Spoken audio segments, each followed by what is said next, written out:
ஊறுகாய்கள் வேண்டாம். ஊறுகாய்கள் ஏதாவது கல்யாண வீட்டுல இன்னைக்கு ஒரு நாள் ஒரு துளி சாப்பிட்டீங்க, சாப்பிட்டுக்கோங்க. எல்லாம் ஃபங்க்ஷன்ல சாப்பிடணும். தினம் ஊறுகாய் சாப்பிடணும்னு நினைக்கிறதெல்லாம் பெரிய பெரிய தப்பு. ஊறுகாய் அந்த காலத்துல நாம செஞ்சது எதுக்காகன்னா, சில நேரங்களில் சில காய்கறி கிடைக்காது. அப்போ அதை கிடைக்கிறப்ப அதை சேமித்து வைப்பதற்கான ஒரு உப்பு மூலமாக அதை சேமிக்கலாம். அன்றைக்கு இருந்த ஒரு சூழல்ல அது ஒரு உணவு மருத நிலத்துல சில காய் கிடைக்கும், அது வேற இடத்துல கிடைக்காதுங்கிறப்ப உப்பு போட்டு அதை பதப்படுத்தி வைத்தாங்க. அப்படித்தான் அந்த உப்பு ஊறுகாய் வந்தது. இன்னைக்கு நமக்கு இருக்கிற வசதிகள்ல அது அவசியமான ஒரு விஷயம் கிடையாது. மரபெல்லாம் ஸ்டேபிள் அப்படிங்கிற நேரத்துக்கும் வரக்கூடாது.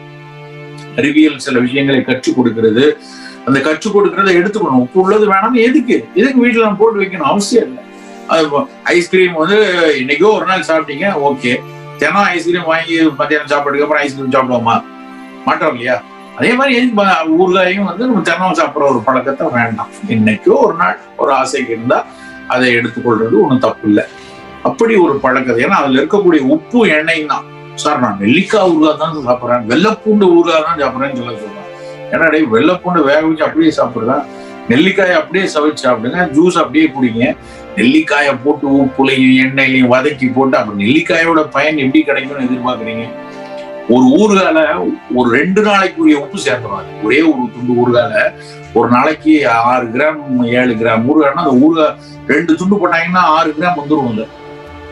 எதுக்கு அது? அப்படியான விஷயங்கள் நமக்கு அவசியம் இல்லை.